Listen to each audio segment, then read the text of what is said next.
Welcome to వార్తా 9 news bulletin లో ముందుగా హెడ్లైన్స్ చూద్దాం. నిమిషా ప్రియ విడుదలపై కేఏ పాల్ సంచలన పోస్ట్. ఎంఎన్ జైలు నుంచి విడుదల కాబోదంటూ కేఏ పాల్ వ్యాఖ్య. మరణ శిక్షలో ఉన్న నర్సుపై కేంద్రం చర్యలు కొనసాగుతున్నాయని వెల్లడి.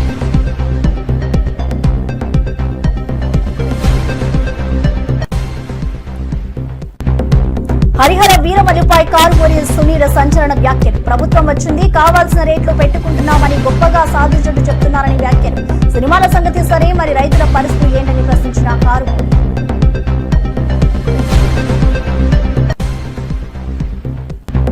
ఈటెల ఓ మోసగాడు అని బీఆర్ఎస్ ఎమ్మెల్యే విమర్శ. రేపు బీజేపీని మోసం చేస్తాడని ఈటెలపై ఆరోపణ. చీటర్ అంటూ ఈటెలపై ఆగ్రహం వ్యక్తం చేసిన కౌశిక్.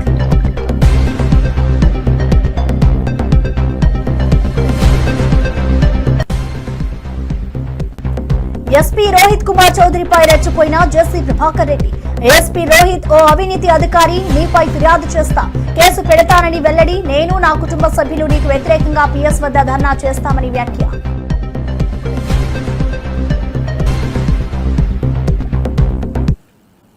తెలంగాణ రాజకీయాల్లో కొత్త మలుపు. ఈటెల రాజేంద్రపై ఎమ్మెల్యే పాడి కౌశిక్ రెడ్డి తీవ్ర విమర్శలు చేశారు. ఈటెలను చీటర్, మోసగాడిగా అభివర్ణించారు. రేపో ఎల్లుండో బీజేపీని మోసం చేస్తాడని అన్నారు. ఈ వ్యాఖ్యలు రాజకీయ వర్గాల్లో చర్చనీయాంశంగా మారాయి. ఈటెల ఇటీవల చేసిన కార్యకలాపాలపై విశ్లేషకులు కూడా విమర్శిస్తున్నారని పాడి కౌశిక్ వ్యాఖ్యలు మరింత వేడిరా చేశాయి. బీజేపీకి ఇది కొత్త సమస్యగా మారనుందా అని రాజకీయ వర్గాలు ఆందోళన చెందుతున్నాయి. పాడి కౌశిక్ వ్యాఖ్యలతో రాజకీయ వాతావరణం మరింత వేడెక్కుతోంది. అంటే నువ్వు కాంగ్రెస్ పార్టీలోకి పోతున్నావు, అయింది రేపు నెలలున్నాను ఏడజాలలో దిక్కు. ఇప్పుడు ఆల్రెడీ కేసీఆర్ గారిని మోసం చేసినావు, టీఆర్ఎస్ కార్యకర్తలను మోసం చేసినావు, హుజరాబాద్ ప్రజల్ని మోసం చేసినావు. ఇప్పుడు నిన్ను నమ్ముకుని వచ్చిన టీఆర్ఎస్ ఇచ్చిపెట్టి బీజేపీలోకి వచ్చిన కార్యకర్తలను మోసం చేసినావు. ఇవాళ రేపు ఎల్లుంటో బీజేపీని కూడా మోసం చేస్తావు. ఇంత మోసపోయిన చరిత్ర నీది. అంత దారుణమైన చరిత్ర పెట్టుకున్నా చరిత్ర తెలుసా? నీ చరిత్ర ఎవరు తెలియదా బాబు? నువ్వు చీటర్ అని తెలుసు, నువ్వు మోసగాని అని తెలుసు, అన్నీ తెలుసు. ప్రజలన్నీ కూడా గమనిస్తా ఉన్నారు. ఖచ్చితంగా మళ్ళా కూడా నేను చెప్తా ఉన్నా, హుజరాబాద్ గడ్డ మీద కూర్చొని చెప్తా ఉన్నా, 5 మండలాల్లో 5 జెడ్పీటీసీలు గెలిచేది బీఆర్ఎస్ పార్టీయే, 5 ఎంపీపీలు గెలిచేది బీఆర్ఎస్ పార్టీయే, ప్రతి గ్రామంలోకి ఎంపీటీసీ గెలిచేది బీఆర్ఎస్ పార్టీయే, ప్రతి వార్డు మెంబర్ గెలిచేది బీఆర్ఎస్ పార్టీయే, ప్రతి సర్పంచ్ గెలిచేది బీఆర్ఎస్ పార్టీయే, ప్రతి కౌన్సిలర్ గెలిచేది బీఆర్ఎస్ పార్టీయే, ప్రతి చైర్మన్ గెలిచేది బీఆర్ఎస్ పార్టీయే. రాసి పెట్టుకుని మీకు ఇవాళ చెప్తున్న ఈ మాటని. కృష్ణా జిల్లా అవనిగడ్డ నియోజకవర్గంలో హరిహర వీరమల్లు చిత్రం ఘన విజయం సాధించాలని మంగళవారం మోపిదేవి పుణ్యక్షేత్రంలో ప్రత్యేక పూజలు నిర్వహించారు. శ్రీ వల్లి దేవసేన సమేత శ్రీ సుబ్రహ్మణ్యేశ్వర స్వామి వారి దేవస్థానంలో పూజలు జరుపుకోవాలని వెంకట్రామ్ ఆధ్వర్యంలో ఈ కార్యక్రమం జరిగింది. జనసేన పార్టీ నాయకులు చిరంజీవి, పవన్ కళ్యాణ్ అభిమానులు ప్రత్యేక పూజలు చేసి చిత్ర విజయాన్ని కోరుకున్నారు. ఈ సందర్భంగా అభిమానులు, నేతలు హర్షం వ్యక్తం చేశారు. పవన్ కళ్యాణ్ గారు నటించినటువంటి ఈ హరిహర వీరమల్లు విజయవంతం చేకూరాలని ఈరోజు ఇక్కడ మోపిదేవి సుబ్రహ్మణ్యేశ్వర స్వామి దేవస్థానంలో ప్రార్థించడం. ఎందుకంటే చాలా కాలం తర్వాత పవన్ కళ్యాణ్ గారి మూవీ రిలీజ్ అవుతుంది. ఎప్పుడెప్పుడు ఆ సినిమా రిలీజ్ అవుద్దా అని చెప్పి ప్రతి ఒక్కరు కూడా, అభిమానులు కానీ అందరూ కూడా ఈరోజు 1000 కళ్ళతో ఎదురు చూస్తున్న విషయం మనందరికీ కూడా తెలిసింది. అటువంటిది ఈరోజు విజయవంతం చేకూరి మంచి పేరు తీసుకురావాలి. పవన్ కళ్యాణ్ గారు ఈ రోజున 3.5 సంవత్సరాల తర్వాత విడుదలవుతున్నటువంటి సినిమా ఇది. ఎందుకంటే ఆయన మనందరికీ కూడా తెలుసు, రాజకీయంలో ఈరోజు ప్రజల కోసం, నిరంతరం ప్రజల కోసం పోరాటం చేస్తూ ఈరోజు అనేక విషయాలుగా వాళ్ళు ముందుకెళ్తున్నటువంటి వ్యక్తి. ఈ రోజున మళ్ళీ మంచి విజయం చేకూర్చాలని, భగవంతుడి యొక్క ఆశీస్సులు దీనికి ఉండాలని చెప్పి ఈ రోజున ఇక్కడ ప్రార్థించడం జరిగింది. అదేవిధంగా రేపు సాయంకాలం చిరంజీవి, పవన్ కళ్యాణ్ గారి తిరుమల శ్రీ వెంకటేశ్వర స్వామి వారి దర్శనం కోసం తెలంగాణ ఎమ్మెల్యేలు గడ్డం వినోద్, ధన్పాల్, సూర్యనారాయణ తిరుమలకు వచ్చారు. వీరు స్వామివారి పేరిట ప్రత్యేక పూజ నిర్వహించి భక్తితో నిండిన కార్యక్రమంలో పాల్గొన్నారు. ఆలయ ప్రాంగణంలో అధికారి బృందం వీరికి ఆత్మీయ స్వాగతం పలికింది. తెలంగాణ ఎమ్మెల్యేలు స్వామివారి దర్శనంతో పాకిత్యాన్ని పొందగా భక్తులు కూడా ఆనందం వ్యక్తం చేశారు. దర్శన అనంతరం ఎమ్మెల్యేలు స్వామివారి ఆశీస్సులతో రాష్ట్రానికి శ్రేయస్సు కలగాలని కోరుకున్నారు.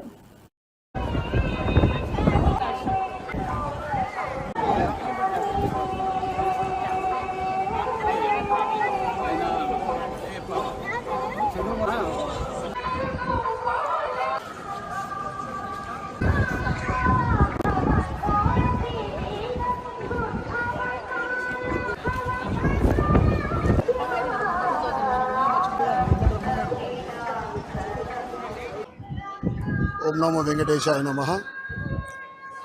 ఆ ఏడుకొండల వాడి ఆశీర్వాదంతో ఇరు రాష్ట్రాల తెలుగు ప్రజలు సుఖ సంతోషాలతో ఉండాలని, ఇప్పుడు ఏదైతే వర్షాకాలంలో రైతుకు అనుకూలమైన వర్షాలు, అతివృష్టి కాకుండా అనావృష్టి కాకుండా మంచి పంటలు పండించాలని, రైతు బాగుంటే మనం బాగుంటాం, దేశం బాగుంటుంది. అదేవిధంగా ఏదైతే తెలంగాణలో ప్రభుత్వం ప్రవేశపెట్టిన, ముఖ్యంగా పేదలకు ప్రవేశపెట్టిన పథకాలన్నీ కూడా అమలు అయ్యే విధంగా ఆ స్వామివారి ఆశీర్వాదం ఉండాలని కోరుకుంటూ మరొక ప్రముఖ తెలుగు నటుడు నందు తిరుమలలో శ్రీవారి దర్శనం చేసుకున్నారు. టీటీడీ ఆలయంలో ప్రత్యేక పూజలతో ఆయన భక్తులను ఆనందభరిత క్షణాల్లో ముంచేశారు. నందు దర్శనంతో ఆలయంలో సందడి నెలకొంది. ఆయన ఈ సందర్భంగా మీడియాతో మాట్లాడి శ్రీవారి దర్శనం తన జీవితంలో ఎంతో ప్రత్యేకమని అభివర్ణించారు. తిరుమలలో అభిమానులు నందును చూసేందుకు ఎగబడ్డారు.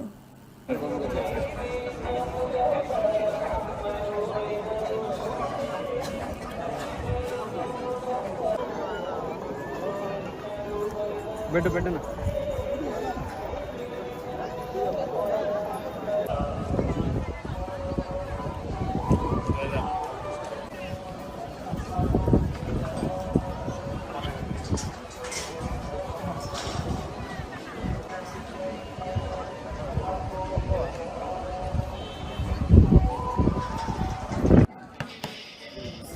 అందరికీ నమస్కారం. నేను మీ నందు. తిరుమల దర్శనానికి వచ్చాం, వెంకటేశ్వర స్వామి దర్శనానికి. చాలా కాలం తర్వాత నేను ఇక్కడ రావడం జరిగింది. అండ్ ఇక్కడికి వచ్చిన తర్వాత నేను గమనించింది ఏంటంటే, ఏర్పాట్లు కానీ ఇక్కడ కొత్త సిస్టమ్ ఏ రకంగా అయితే సామాన్యులందరికీ ఖచ్చితంగా దర్శనం కలిగేలాగా, ఇబ్బంది కలగకుండా సామాన్యులందరూ వచ్చి దర్శనం చేసుకునే దానికి వీలుగా చేసినటువంటి కొత్త ఏర్పాట్లు నిజంగా అద్భుతం అనే చెప్పాలి. చైర్మన్ గారికి, ఈఓ గారికి, అడిషనల్ ఈఓ గారికి స్పెషల్లీ థ్యాంక్స్ ఫర్ దాట్. ఎటువంటి ఇంతకుముందు కంపారిజన్ అని కాదు కానీ, ఎటువంటి ఎవరైనా సరే దేవుడి ముందు సామాన్యులే, అందరికీ ఒకే రకమైనటువంటి ప్రయారిటీ ఇవ్వటం, అందరికీ ఒకే రకమైనటువంటి ఈక్వల్ ఫెసిలిటీస్ కల్పించడం అలా చేస్తున్నారు. కాబట్టి చాలా చాలా సంతోషం. అండ్ నా చేతిలో చూస్తున్నారు కదా ప్రసాదాలు, అద్భుతంగా ఉన్నాయి. వచ్చినప్పుడు ఖచ్చితంగా ప్రతి ప్రసాదం తీసుకునే ప్రయత్నం చేయండి. దండోరా అని ఒక సినిమా చేస్తున్నాను, అనౌన్స్ చేశారు. నేను మన శివాజీ గారు, నా ఫాదర్ క్యారెక్టర్ చేస్తున్న శివాజీ గారు, ఆ సినిమా చేస్తున్నాను. తర్వాత నేనే ప్రొడ్యూస్ చేసినటువంటి ఒక సినిమా ఒక పెద్ద బ్యానర్లో రిలీజ్ అవబోతుంది. వాళ్ళు అనౌన్స్ చేస్తారు. అంబేద్కర్ కోనసీమ జిల్లా అమలాపురం రూరల్ మండలం జనిపల్లిలో నల్ల త్రాచుపాము కలకలం సృష్టించింది. ఈ భారీ పాము కోళ్ల పెట్టలోకి దూరి 4 కోళ్లను మింగేసింది. సమాచారం అందుకున్న స్నేక్ క్యాచర్ గణేష్ వర్మ వేగంగా అక్కడికి చేరుకుని పామును డబ్బాలో బంధించాడు. పాము మింగిన కోళ్లను కక్కించడంతో స్థానికులు ఊపిరి పీల్చుకున్నారు. పామును సురక్షిత ప్రాంతంలో విడిచిపెట్టడం జరిగింది. బాల్యోగి స్టేడియం వెనకాల జనపల్లి గ్రామం మారిచెట్టి నాగభూషణం గారి ఇంటికి పాము వచ్చిందని సమాచారం వచ్చిందండి. సమాచారం మేరకు నేను అక్కడికి వెళ్ళానండి. వెళ్ళటంతో ఒక పాము వచ్చి ఒక బాత్రూంలో 4 కోళ్ళు మేపుతున్నారండి. కోళ్ళు అందులో పెంచడంతో పాము లోపలికి వెళ్ళటం చూసి ఆ ఇంటికి ఆవిడ వెంటనే తలుపేసేయటం జరిగింది. తలుపేసిన వెంటనే ఈ పాము వచ్చి 4 కోళ్ళని కూడా 4 కోడి పిల్లలండి అయ్యి కోడి పిల్లలను కూడా మింగేయటం జరిగింది. మింగేసి ఆ పాము డోర్ వేసేయటం వల్ల ఎటు రాలేక, అంటే చిన్న బెజ్జం ఉందండి, ఆ కోళ్ళు మింగటం వల్ల ఆ బెజ్జంలో దూరపోవటం వల్ల ఆ కోళ్ళని వెంటనే అక్కడ కక్కేసిందండి. కక్కేసి వెంటనే నేను సమాచారం మీదకి వెళ్ళి తలుపు తీసి చూసిలోకి ఈ 4 కోళ్ళని చంపేసి కక్కేసి వదిలేసిందండి. వెంటనే ఆ పావును పట్టుకుని సురక్షితమైన ప్రాంతంలో విడిచిపెట్టామండి. అలాగే ఈ వర్షాలకి వరదలకి కూడా పాములన్నీ కూడా ఈ మెరక ప్రాంతాలకి అలాగే ఇళ్లలోకి ఎక్కువ వచ్చేస్తూ ఉంటాయి. ఈ పాములన్నీ కూడా ఈ నెలంతా కూడా చిన్న చిన్న పిల్లలు ఎక్కువ ఉంటాయండి. పిల్లలు అలాగే పచ్చగడ్డల్లోకి అలాగే ఇళ్లలోకి దొడ్లలోకి కూడా ఎక్కువ వచ్చేస్తూ ఉంటాయి. పిల్లలు అందరూ కూడా పాముల పట్ల చాలా అప్రమత్తంగా ఉండాలి. అలాగే ఇంటి చుట్టూ శుభ్రం చేసుకుని ఇంటి చుట్టూ బీచింగ్ అయ్యి కొట్టుకుంటే ఈ పాముల బెదరు ఉండదండి. దయచేసి ప్రజలందరూ కూడా ఈ పాముల పట్ల అప్రమత్తంగా ఉండండి అండి. నా పేరు స్నేక్ క్యాచర్ వర్మ అండి. అలాగే బాల్యోగి స్టేడియం వెనకాల జనపల్లి గ్రామం మారిచెట్టి జెసి ప్రభాకర్ రెడ్డి ఏఎస్పీ రోహిత్ కుమార్ చౌదరిని తీవ్రంగా విమర్శించారు. అవినీతి అధికారి అంటే ఆరోపణలు చేసిన జెసి రోహిత్ పై ఫిర్యాదు చేసి కేసు పెడతారని పేర్కొన్నారు. తమ కుటుంబ సభ్యులతో కలిసి పోలీస్ స్టేషన్ వద్ద ధర్నా చేస్తామని హెచ్చరించారు. రోహిత్ తో తాడో పేడో తేల్చుకుంటారని వచ్చే బుధవారం నాడు ఈ విషయంలో సమాధానాన్ని పొందుతారని అన్నారు. ఈ వ్యాఖ్యలు రాజకీయ వర్గాల్లో చర్చనీయాంశంగా మారాయి. మర్యాదగా మాట్లాడతాను. ఇంకా నీకు 73 సంవత్సరాల్లో అన్ని చూసినా తొత్తు కాదు. కేసులు పెడతావా? పెట్టు. 133 మళ్ళీ ఒక 10, 143 లేదా 153. పొద్దున్నే నీ దగ్గర కూర్చుంటాను. నాకు జవాబు చెప్పాలి. నాకు జరిగిన అన్యాయం 5 ఏళ్ళ అన్యాయం నువ్వు చెప్పాలా? ఓహో, ఏమనుకుంటాను? మర్యాదగా బతికినా మర్యాదనే సస్తా. చూద్దాం. బుధవారం నువ్వు రావాలా? నీ పోలీసులు పెట్టి నువ్వు చేయాలా? ఎంత ముట్టింది కాంట్రాక్టర్ దగ్గర నుంచే. ఏమనుకుంటాను? నాకెవరి భయం లేదు. నేను ఫైట్ చేస్తాను. No problem, no politics. I will fight. ఏమనుకుంటాను? ఏం కేసు పెడుతున్నావా? నీకు మీద కూడా కేసు పెడతా. నీ వల్లనే మొన్న గలాట్ అయింది. నువ్వు ప్రామిస్ చేసిపోయినా మా వాళ్ళకి 18వ తేదీ మేము గవర్నమెంట్ ఇది ఉంటే కూడా మర్యాద పెట్టాలా పోలీసు వాళ్ళకు, మేము మంచిదని చెప్పి మేము విత్డ్రా అయినావు. ఏం చెప్పినావు? నువ్వు కదా చెప్పినదే. నేను ఇంకోటి చెప్తాను పోలీసుకి. సార్, మా బాధలు మాకున్నాయి సార్, మా బాధలు మాకున్నాయి. మరి ఆ 5 ఏళ్ళు ఎవరు మాకు చేయలేదు. ఇప్పుడే మేమేం చెప్పలేదు. ఆయన అవసరం చేయడండి నావి ఉంటాయి కదా సార్. 22 పెట్టా కదా సార్ మీకు. ఆ ముందు మేము పోరాడినాం. ఏమవుతుంది పాపం? మీరు మమ్మల్ని కొట్టుకోవద్దు అనేది మీకు ఉంది. Law and order problem. నేను ఆయన కొట్టుకుంటే ఏమవుతుంది? ప్రజలు నష్టపోతారు. అంతేగాని పొద్దున అవసరం మమ్మల్ని చేసినప్పుడు ఎవరు జవాబు చెప్పలేదే. ఏసీ పొద్దునే వస్తానా? నాకు అడిగిన అన్యాయానికి నువ్వేం చెప్తావు చెప్పు. పొద్దున నువ్వు లా అంటాడు. మాకు తెలియదు లా అంటాడరా. ఏమనుకుంటాను? పొద్దున నేను, నా భార్య, నా కోడలు నీ ఆఫీస్ ముందు కూర్చుంటాం. మాకు జరిగిన అన్యాయం నువ్వు చేయి. ఏమనుకుంటాను? ఆ చైతన్య వేలు ట్రైనింగ్లో ఇప్పుడు మళ్ళీ చూసుకున్నాడు. నువ్వు ఇప్పుడు నుంచి మొదలు పెట్టావు. నిన్న కొట్టావు మా వరకు నిండు అవుతావు. ఏం నువ్వు ఎస్పీ అయితే ఏం చేయలేవు, ఎస్పీ అయినా ఏం చేయలేవు, డిఐజీ అయినా ఏం చేయలేవు. రోజుకు పోలీసులు ఎందుకు ఇప్పుడు జైల్లో ఉన్నారు. మీలాంటి వాళ్ళు ఉంటే ఇప్పుడు జైల్లో ఉన్నారు. చెప్తాను. పొద్దునే వస్తున్నా. పొద్దునే 9:30 వచ్చి కూర్చుంటా. నేను నా భార్య బుక్కులు తీసుకొని అన్నీ తీసుకొని 133 కేసు కూడా జవాబు చెప్ప. అతి పడతావు. అదో ఏం చేస్తావు? పో కంప్లైంట్ చేయి. నీకు పవర్ ఉంది. సరే నేను కంప్లైంట్ చేస్తా నీ మీద. నువ్వు కదా మాకు చెప్పినది మళ్ళీ కేసులు పెట్టావా? మేము ఎప్పుడు బయటకు వచ్చినాం? అడగండి. మీ సీఏ గారు ఉన్నారు, మీ కెమెరాలు ఉన్నాయి, అన్నీ ఉన్నాయి. దొంగగా నువ్వే పిలిపించినావు. నీకు అన్నీ తెలుసు. ఏమనుకుంటాను? ఏం నువ్వు వేసి అయితే ఇస్తాం. డ్రెస్కు మర్యాద ఇస్తాం. అదే నీ ఇష్టం. బుధవారం రెడీ. నువ్వు పోలీసు వాళ్ళని పెట్టి కట్టేసి చూస్తా. Yes, with all the GOs will come. We can fight. Harihara Veeramallu చిత్రంపై కారుమూరి సునీల్ తీవ్ర వ్యాఖ్యలు చేశారు. ప్రభుత్వంపై విమర్శిస్తూ కావాల్సిన రేట్లు పెట్టుకుంటున్నారని ఆరోపించారు. సునీల్ మాట్లాడుతూ సినిమాల సంగతి సరే, కానీ రైతుల పరిస్థితి ఏమిటని ప్రశ్నించారు. మీ సినిమా టికెట్లు అమ్ముకుంటే ఎవరి కడుపు నిండుతుందంటూ తీవ్ర వ్యాఖ్యలు చేశారు. ఈ వ్యాఖ్యలు సినీ పరిశ్రమలో చర్చనీయాంశంగా మారాయి. Harihara Veeramallu cinema audio function లో ఆయన మాట్లాడుతున్నారు. మన ప్రభుత్వం వచ్చింది, మనకు కావాల్సిన రేట్ పెట్టుకుంటున్నాము అని చెప్పి ఏదో పెద్ద గొప్పగా ఏదో ఒక సాధించినట్టుగా చేస్తారు. కానీ మన రాష్ట్ర రైతుల సంగతి ఏంటి? మరి ఈ మండలంలో, ఈ నియోజకవర్గంలో మరి కోకో రైతులు నష్టపోతున్నారు గిట్టుబాటు ధర లేక. మరి అలానే ఆయిల్ పామ్ రైతులు ఇబ్బందులు పడుతున్నారు, టొబాకో రైతులు ఇబ్బంది పడుతున్నారు. మరి ప్రతి ఒక్క రైతులు ఇబ్బంది పడుతున్నారు. ఎక్కడ రైతు బంధు అన్నారు. ఎక్కడ రైతు బంధు? ఎక్కడ? రైతుల్ని ముంచేసి రైతులకు కావాల్సింది చేయకుండా మీ సినిమా టికెట్లు గొప్ప. ఎవరి కడుపు నిండుతుంది? మీ సినిమా టికెట్లు అమ్ముకుంటే మీ కడుపు నిండుతుంది. మరి రైతుల కడుపు ఎవరు నింపుతారు? కాబట్టి మీరంతా కూడా రైతులకు చేయండి, సామాన్య ప్రజల కోసం మీరు చేయండి. కానీ కేవలం పెద్ద పెద్ద కంపెనీల కోసము లేకపోతే సినిమా వాళ్ళ కోసము ఈ ప్రభుత్వం రాలేదు. సామాన్య ప్రజలు బాగోగుల కోసం ఈ ప్రభుత్వం పనిచేయాలని చెప్పి వైఎస్ఆర్ కాంగ్రెస్ పార్టీ తరఫున డిమాండ్ చేస్తారు. పవన్ కళ్యాణ్ గారు నిన్న సినిమా పేరు హరిహర వీరమల్లు. జగిత్యాల జిల్లా బీర్పూర్ మండలంలో వృద్ధ దంపతులు చంద్రయ్య, లక్ష్మీబాయి దారుణ పరిస్థితిలో ఉన్నారు.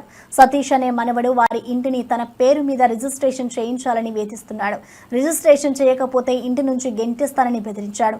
దిక్కుతోచని స్థితిలో ఉన్న వృద్ధులను కుమార్తె మంజుల తన ఇంటికి తీసుకెళ్లింది. దీంతో సతీష్ అత్త మంజుల ఇంటిపై దాడి చేశాడు. ఈ పరిణామాలతో దంపతులు స్థానిక పోలీసులకు ఫిర్యాదు చేశారు. బీజేపీ రాష్ట్ర అధ్యక్షులు రామచంద్రరావు గారి వైఖరి బీసీలకు వ్యతిరేకంగా కనిపిస్తున్నది. తెలంగాణ బీజేపీ అధ్యక్షుడు రామచంద్రరావు బీసీలపై వ్యతిరేక వైఖరి చూపుతున్నారని ప్రభుత్వ విప్ ఆది శ్రీనివాస్ ఆరోపించారు. బీసీ రిజర్వేషన్ అంశంలో సీఎం రేవంత్ రెడ్డి చిత్తశుద్ధిని ప్రశ్నించే హక్కు బీజేపీకి లేదన్నారు. మైనారిటీ రిజర్వేషన్ల ద్వారా బీసీలకు అన్యాయం చేయడానికి బీజేపీ ప్రయత్నిస్తుందని విమర్శించారు. బీసీ రిజర్వేషన్ల విషయంలో ప్రధాని మోదీని రామచంద్రరావు నిలదీయాలని డిమాండ్ చేశారు. ఈటెల, ధర్మపురి అరవింద్ ఎందుకు స్పందించట్లేదని ప్రశ్నించారు. బీసీలకు 42% రిజర్వేషన్ల కోసం కులగణన చేసి చట్టం చేసి గవర్నర్కు పంపామని, 9వ షెడ్యూల్లో చేర్పించాల్సిన బాధ్యత కేంద్రానిదేనని ఆది శ్రీనివాస్ పేర్కొన్నారు. బీసీలకు రిజర్వేషన్ రావద్దని కోరుకుంటున్నట్టుగా ఆయన వైఖరి కనిపిస్తా ఉంది. తెలంగాణ రాష్ట్రంలో మాట్లాడుతున్నప్పుడు బీసీల రిజర్వేషన్లు ఆహ్వానిస్తున్నామని చెబుతూనే ఢిల్లీకి వెళ్లగానే బీసీల వ్యతిరేకిగా మారుతూ ఈరోజు మా చిత్తశుద్ధి గురించి మాట్లాడుతున్నాడు. మా చిత్తశుద్ధిని మీరు శంకించవలసిన అవసరం లేదు. మా గౌరవ ముఖ్యమంత్రి రేవంత్ రెడ్డి గారి ఆలోచన విధానాన్ని మీరు తప్పుపట్టవలసిన అవసరం లేదు. రాజకీయ కోణంలో చూస్తూ ముస్లిం రిజర్వేషన్ అడ్డు పెట్టుకుని బీసీలకు అన్యాయం చేయాలని చూస్తుంది భారతీయ జనతా పార్టీ. రామచంద్రరావు గారు కూడా బీజేపీ రాష్ట్ర అధ్యక్షుడు హోదాలో ప్రధానమంత్రి గారు నిలదీయాల్సినటువంటి అవసరం ఉందని మాట ఈ సందర్భంగా చెప్తా ఉన్నాం. ఈరోజు బీజేపీలో ఉన్నటువంటి బీసీ నేతలు ఈ అంశంలో మాట్లాడాల్సిన అవసరం ఉంది. ఎంపీలో ఉన్నటువంటి ఈటల రాజేందర్ గారు, ధర్మపురి అరవింద్ గారు ఏం చేస్తున్నారో చెప్పిన మాట ఈ సందర్భంగా. సిపిఐ నేత నారాయణ పహల్గాం పర్యటనలో కేంద్ర ప్రభుత్వంపై తీవ్రమైన విమర్శలు చేశారు. పహల్గాం విషాద ఘటనకు కేంద్రం నిర్లక్ష్యమే కారణమని అన్నారు. ఆపరేషన్ సింధూర్ విషయంలో అనేక అనుమానాలు ఇంకా నివృత్తి కావాలని పేర్కొన్నారు. పహల్గాం ఉగ్రదాడి, ఆపరేషన్ సింధూర్ అంశాలను పార్లమెంట్లో చర్చించి సమగ్ర విచారణ జరగాలని నారాయణ డిమాండ్ చేశారు. సింధూరి ట్రైనింగ్ పోవాలంటే దారులు మొత్తం చేశారు. వర్షాలు ఎక్కువైనాయి. ఇవాళ ఎక్కడైతే కాల్పులు చేశారు అక్కడ చూడడానికి కుదరలేదు. అదే పెద్ద విషాదం. అయితే ఈ విధంగా టోకన్ ఉన్న వాళ్ళంతా మాట్లాడుతుంటే ఆ పహల్గాంలో జరిగినటువంటి ఘటన, ఆ సింధూరి పార్క్ ఘటన తగినంత శ్రద్ధ కేంద్ర ప్రభుత్వం తీసుకోలేదు. దాదాపు 60-70 లక్షల మంది జనాభాకు 7 లక్షల మంది ఆర్మీ మొత్తం ఆడబెట్టా ఉంది. ప్రతి 200 గజాలకు ఒక క్యాంప్ ఉంది. అంత ఇంటెన్సివ్గా ఉన్న చోట మరి బ్రిటిష్ అంతా ఉంటే అక్కడ వచ్చి విచ్చలవిడిగా కాల్చిపోయేసి 20 మంది కాసేసి అందులో నవ్వద్దు వేసేసారు. ఇవన్నీ చూసినప్పుడు సైన్ శ్రద్ధ తీసుకోవలేదని అభిప్రాయం లోకల్కి అందరికీ ఉంది. ఆ తర్వాత జరిగిన ఘటన పైన కూడా సింధూరి యాక్షన్ ప్లాన్ తీసుకున్నటువంటి దానిపైన అనేక మందికి అనుమానాలు ఉన్నాయి. అంటే ఈ అనుమానం నివృత్తి కావాలంటే పార్లమెంట్లో చర్చ జరగాలి. ఏం జరిగింది అక్కడ దాన్ని చెప్పాలి. పార్లమెంట్లో చర్చ జరగకుండానే అమరావతి రాజధాని నిర్మాణం పునఃప్రారంభమైందని మంత్రి నారాయణ తెలిపారు. 360 ట్రంక్ రోడ్లకు సంబంధించిన టెండర్లు ఇప్పటికే పిలిచినట్లు పేర్కొన్నారు. 1500 కిలోమీటర్ల లేఅవుట్లకు సంబంధించిన టెండర్లు సైతం పూర్తయ్యాయని చెప్పారు. 2014-19 కాలంలో టెండర్ పనులను గత ప్రభుత్వం నిలిపివేస్తుందని విమర్శించారు. ప్రస్తుతం అన్ని పనులు వేగంగా కొనసాగుతుండటంతో అమరావతి అభివృద్ధి దిశగా అడుగులు పడుతున్నాయని వెల్లడించారు. అక్కడ సివరేజ్ వాటర్ కానీ, డ్రింకింగ్ వాటర్ కానీ, ఎలక్ట్రికల్ లైన్స్ కానీ, వాకింగ్ పాత్స్ కానీ, సైక్లింగ్ పాత్స్ కానీ అన్నీ ఇంటిగ్రేటెడ్గా యాక్చువల్గా అవి వేగవంతంగా వర్క్స్ జరుగుతున్నాయి. అదేవిధంగా లేఅవుట్స్కి సంబంధించి దాదాపు 1500 కిలోమీటర్స్ లేఅవుట్స్ టెండర్స్ కూడా ఆల్మోస్ట్ అన్నీ అయిపోయినాయి. ఆ వర్క్ కూడా టేకాఫ్ అయింది. అదేవిధంగా ఏదైతే అధికారుల కోసంగా 4000 హౌసెస్ 2014-19లోనే టెండర్లు ఇచ్చి ఆ వర్క్స్ టేకప్ జరిగింది. అయితే గత ప్రభుత్వం ఆపేసింది. అయితే వాటిని మళ్ళీ ఈ ప్రభుత్వం రాగానే ఉన్న లీగల్ హర్డిల్స్ అన్నింటినీ ఎటువంటి ఇబ్బంది లేకుండా ఓవర్కమ్ చేసి ఆ వర్క్స్ కూడా టెండర్ పిలవడం జరిగింది. ఇవన్నీ వర్క్స్ అన్ని వర్క్స్ టేకప్ అయినాయి. ఇవాళ నేను జడ్జెస్ బంగ్లాసు, మినిస్టర్ల బంగ్లాలు, ఐఏఎస్ ఆఫీసర్ బంగ్లాలు, తర్వాత ఐఏఎస్ ఆఫీసర్ల అపార్ట్మెంట్లు, ఈ ఎమ్మెల్యే ఎమ్మెల్సీల యొక్క అపార్ట్మెంట్ ఇవన్నీ యాక్చువల్గా పరిశీలించి అధికారులతో డిస్కస్ చేశాను. చిన్న చిన్న అంటే మ్యాన్ పవర్ ఆల్మోస్ట్ 90% పెట్టారు, ఇంకా 10% పెట్టాలి. అదేవిధంగా ఎక్విప్మెంట్ అంటే ఇప్పుడు కన్స్ట్రక్షన్ సంబంధిస్తే షంటరింగ్ సామాన్ పెట్టాలి కొంత, ఇంకా ఒక 20% షార్టేజ్ ఉంది. అది కూడా ఈ నెలాఖరుగా పెడతామన్నారు. దానికి సంబంధించిన లేబర్ ప్రపోజల్ స్టేట్ కూడా ఈ నెలాఖరుగా చేస్తామన్నారు. ఈరోజు తీసుకుంటే అమరావతి క్యాపిటల్ సిటీలో ఎమ్మెల్యేలు ఎమ్మెల్సీలకి దాదాపు 12 టవర్లు 288 హౌసెస్ కడుతున్నాం. 288 అపార్ట్మెంట్స్, 12 టవర్లు. అదేవిధంగా ఆల్ ఇండియా సర్వీసెస్ ఆఫీసర్స్కి, ఐఏఎస్ ఆఫీసర్స్కి, వాళ్ళకి ఐపీఎస్ ఆఫీసర్లకి 6 టవర్లు, 144 అపార్ట్మెంట్స్. ఇవి కూడా దాదాపు అయిపోయింది. మనం అక్కడే ఉన్నాం. ఇప్పుడు మనం ఉండేది అక్కడే, ఫినిషింగ్ కూడా అయిపోయింది. ఇంటర్నల్గా కొంత ఫర్నిచర్ని దాన్ని సెర్చ్ చేస్తున్నారు. అదేవిధంగా ప్రిన్సిపల్ సెక్రటరీస్ తీసుకుంటే 25 బంగ్లాలు, సెక్రటరీస్ బంగ్లాలు తీసుకుంటే 90, అదేవిధంగా జడ్జెస్ బంగ్లాస్ తీసుకుంటే 36, మినిస్టర్స్ బంగ్లాస్ తీసుకుంటే 35. జగదీప్ ధన్కడ్ ఉపరాష్ట్రపతి పదవికి రాజీనామా చేయడంతో కాంగ్రెస్ ఎంపీ చామల కిరణ్ కుమార్ రెడ్డి తీవ్ర దిగ్భ్రాంతి వ్యక్తం చేశారు. ఉదయం సభలో జగదీప్ ధన్కడ్ దేశ భవిష్యత్ కోసం పార్టీలకు అతీతంగా విభేదాలను పార్లమెంట్ బయట వదిలిపెట్టాలని సూచించినట్లు తెలిపారు. ధన్కడ్ నిర్మాణాత్మక మార్గంపై మంచి సందేశం ఇచ్చిన వ్యక్తి అని కీర్తించారు. ఆయన నిజంగా ఆరోగ్య సమస్యలతోనే రాజీనామా చేసి ఉంటే త్వరగా కోలుకోవాలని ఆకాంక్షించారు. జగదీప్ ధన్కర్ గారు కొద్దిసేపటి క్రితం వారి రాజీనామా పత్రాన్ని రాష్ట్రపతి గారికి పంపించడం జరిగింది. దాంట్లో వారి ఆరోగ్య రీత్యా ఈ నిర్ణయం తీసుకున్నట్టు వారు తెలియజేశారు. ఈ మొదటి రోజు వానాకాల సమావేశాలలో ఈరోజు పొద్దున కూడా చాలా కన్స్ట్రక్టివ్ లైన్, ఓ మంచి మెసేజ్ని పంపించే ప్రయత్నం చేసిర్రు జగదీప్ ధన్కర్ గారు. పార్లమెంట్ సమావేశాలలో పార్టీలకు అతీతంగా అటు ప్రతిపక్షాలైనా ఇటు అధికారంలో ఉన్నటువంటి సభ్యులైనా వారికి ఉన్నటువంటి విభేదాలను పార్లమెంట్ బయటనే వదిలిపెట్టి వచ్చి పార్లమెంట్ సమయాన్ని వృధా చేయకుండా భారతదేశ ప్రగతి కోసం, భారతదేశ భవిష్యత్ కోసం పనిచేయాలంటూ ఒక మంచి మెసేజ్ ఇచ్చినటువంటి నాయకుడు జగదీప్ గారు. ఆశ్చర్యకరమైన విషయం ఏంటంటే ఈరోజు సాయంత్రం వారు రాజీనామా పంపించడం చాలా బాధాకరమైన విషయం. బీసీ వర్గాలకు అన్యాయం జరిగితే ఊరుకునేదే లేదని మంత్రి పొన్నం ప్రభాకర్ హెచ్చరించారు. బీసీ రిజర్వేషన్లు 9వ షెడ్యూల్లో అసాధ్యమని వ్యాఖ్యానించిన బీజేపీ తెలంగాణ అధ్యక్షుడు తన నిజ స్వరూపాన్ని బయటపెట్టాడని అన్నారు. బీసీలకు 42% రిజర్వేషన్లు సాధ్యమేనని, తమిళనాడులో ఇది జరిగినట్లు ఉదాహరణ ఇచ్చారు. తెలంగాణకు చెందిన బీజేపీ ఎంపీలు రాజీనామా చేసి రిజర్వేషన్లు ఎందుకు అమలు కావో చూస్తామని డిమాండ్ చేశారు. రాష్ట్రాలకు ప్రామాణికమైన డేటా ఉంటే నిర్ణయం తీసుకోవచ్చని తెలిపారు.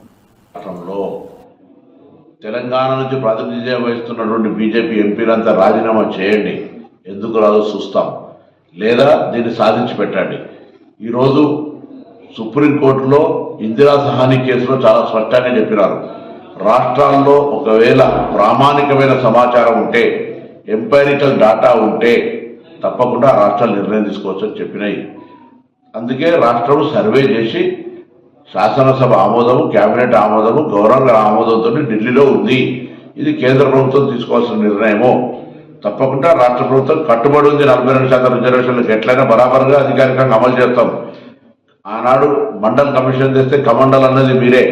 ఇవాళ మళ్ళీ మీ యొక్క వక్ర బుద్ధిని ఈరోజు మళ్ళీ బీసీలపై కుట్ర చూపెడతా ఉన్నారు. దీన్ని తెలంగాణలో ఉన్నటువంటి అన్ని బీసీ వర్గాలు, కుల సంఘాలు బీజేపీ నిజ స్వరూపాన్ని గమనించి 42% రిజర్వేషన్లు ఇచ్చే ప్రక్రియలో ఆ రిజర్వేషన్లు అమలయ్యే విధంగా కాపాడుకునే ప్రయత్నంలో మరి ముందుండాలని సందర్భంగా కోరుతూ కేంద్రం బీజేపీ జనసేన ఎమ్మెల్యే బొలిశెట్టి శ్రీనివాస్ చేసిన వివాదాస్పద వ్యాఖ్యలు ఇప్పుడు రాజకీయ వర్గాల్లో సంచలనంగా మారాయి. ఆయన రోజా గురించి జగన్ పై చేసిన విమర్శలు ప్రజల్లో ఆసక్తి రేకెత్తిస్తున్నాయి. మనమేమి మాట్లాడకపోతే ఈ రప్పారప్ప గాళ్లు రోడ్డెక్కి మాట్లాడుతుంటారు అంటూ ఆయన చేసిన వ్యాఖ్యలు ఈ వివాదాన్ని మరింత హాట్ టాపిక్ గా మార్చాయి. రోడ్లెక్కి మాట్లాడుతూ ఉంటే మనమంతా ఎక్కడున్నామో అర్థం అవట్లేదు. నాకు ఇవాళ రోజా మాట్లాడుతూ ఉంది, ఎమ్మెల్యే నా కొడుకులంట. అది ఆడదో మగదో ఎవరికి తెలియదు. అది మాట్లాడుతుంటే ఎమ్మెల్యే నా కొడుకులంటే జగన్ కూడా దాని కొడుకేనా అని అడుగుతూ ఉన్నాను నేను. బట్ ఎమ్మెల్యే అంటే ఆయన కూడా ఎమ్మెల్యే కదా, చంద్రబాబు నాయుడు గారు కూడా ఎమ్మెల్యే కదా. ఆయన వయసు ఎంత, వీళ్ళ వయసు ఎంత, నా వయసు ఎంత, రోజా వయసు ఎంత? ఇలాంటి దురదృష్టకరమైన బూతులు కొంతమంది కాపుల్ని ఉసుగొల్పి వాళ్ళతోనే స్టేట్మెంట్లు. అంబటి రాంబాబు, పేరు నాని, పనికిమాల వాళ్ళంతా వచ్చి దబ్బుంటే అరెస్ట్ చేసుకోమంటున్నారు. వీళ్ళు ఒకటే వంక. వీళ్ళందరూ ఏమో ఇళ్లలోని ఆడవాళ్ళు తిట్టి, చంద్రబాబు గారిని తిట్టి, కన్నాలు వేసి, వీళ్ళందరూ ఇవాళ ఏంటంటే కక్ష సాధింపు పేరుతో మేము జైలుకి వెళ్తున్నాం, మళ్ళీ కూటమి ప్రభుత్వం కక్ష సాధిందని చెప్తూ ఉన్నారు. వేల కోట్ల రూపాయలు కుంభకోణాలు ఉన్నాయి వీళ్ళు ఒకటి వెనకాల. ఇవాళ మిథున్ రెడ్డిని అరెస్ట్ చేశారు. రాబోయే రోజులో జగన్మోహన్ రెడ్డిని కూడా అరెస్ట్ చేస్తారు. దాంట్లో ఎలాంటి ఆశ ఇది లేదు. ఎందుకంటే గజ దొంగ అతను. వీళ్ళందరూ మామూలు దొంగలైతే గజ దొంగ. లిక్కర్లో మొత్తం దోచుకున్నాడు, గనులన్నీ దోచుకున్నారు, ఇసుకంతా దోచుకున్నారు. అడవి నుంచి వచ్చిన డబ్బు కూడా అమ్ముకున్నటువంటి ప్రభుత్వం ఇవాళ మళ్ళీ సంవత్సరం అయిపోయిన తర్వాత ఇక్కడ శాసనసభ్యుడు మళ్ళీ రోడ్డెక్కి అంతా మర్చిపోయారు. మనం ఇంటింటికి ఒక ఖాతా పెట్టి డబ్బు లాక్కున్నటువంటి లూటీ చేసిన వ్యక్తి అయినటువంటి కొట్టు సత్యనారాయణ కూడా ఇవాళ మాట్లాడుతూ ఉన్నాడు. ఇంతకంటే దురదృష్టం ఇంకోటి ఏమి ఉండదు. సంవత్సర కాలంలో ఎవరు మర్చిపోరు. ఇవాళ బాధితులు సంఘంగా కొట్టు యెమెన్లోని సనా జైల్లో ఉన్న భారతీయ నర్సు నిమిషా ప్రియ విడుదలకు రంగం సిద్ధమైంది. నిమిషా ప్రియ మరణ శిక్ష రద్దు చేయించిన ఘన విజయం సాధించడంలో కీలక పాత్ర పోషించిన నాయకులందరికీ కేఏ పాల్ కృతజ్ఞతలు తెలిపారు. నిమిషా ప్రియ విడుదల భారతీయులకు విశేష సంతోషం కలిగించింది. ఈ సందర్భంగా కేఏ పాల్ నిమిషా ప్రియను బయటకు తీసుకురావడం ఎంతో సంతోషకరమని, ఈ విజయానికి సహకరించిన అందరికీ రుణపడి ఉన్నామని తెలిపారు.